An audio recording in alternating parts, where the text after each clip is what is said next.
હાલ કોરોનાની રસી લીધેલા લોકો માટે ખૂબ જ દુઃખદ ખબર સામે આવી રહી છે। હાલમાં આપણે જોઈએ છીએ કે કાર્ડિયાક એરેસ્ટ એટલે કે હાર્ટ એટેકના કારણે મોત થઈ રહ્યા છે।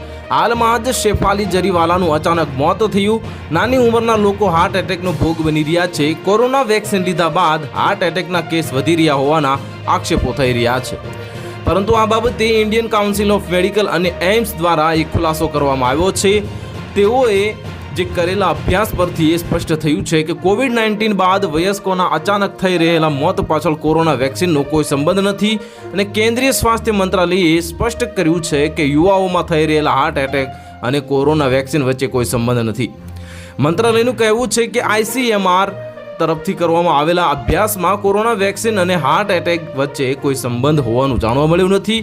આ સ્ટડી એવા સમયે સામે આવ્યું છે જ્યારે દેશભરમાં યુવાનોના હાર્ટ એટેકના કારણે મોત થઈ રહ્યા છે અને ICMR અને national centre for disease control દ્વારા અચાનક થઈ રહેલા મોત પાછળના કારણો શોધવાની દિશામાં કામ કરી રહ્યા છે।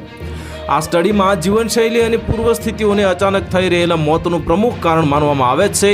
હાલની ટીવી અભિનેત્રી શેફાલી જરીવાલાની મોત ચર્ચામાં છે। તેનું અચાનક મોત થતાં અનેક સવાલો ઉઠી રહ્યા છે અને આ તરફ ઉપરાંત કર્ણાટકના હાસન જિલ્લામાં મોતનો આંકડો ડરાવવાનો છે। આ છેલ્લા 40 દિવસમાં 22 લોકો પોતાના જીવ ગુમાવી ચૂક્યા છે। તો હાલ માટે આટલું જ, મળીશું નવી અપડેટ સાથે। જો તમને અમારા વિડીયો પસંદ આવતા હોય તો વિડીયોને લાઇક કરી દેજો, ચેનલને સબસ્ક્રાઇબ કરી બાજુમાં આવેલા બેલ આઇકનને દબાવી દો, જેથી તમને આવા સમાચારની અપડેટ મળતી રહે।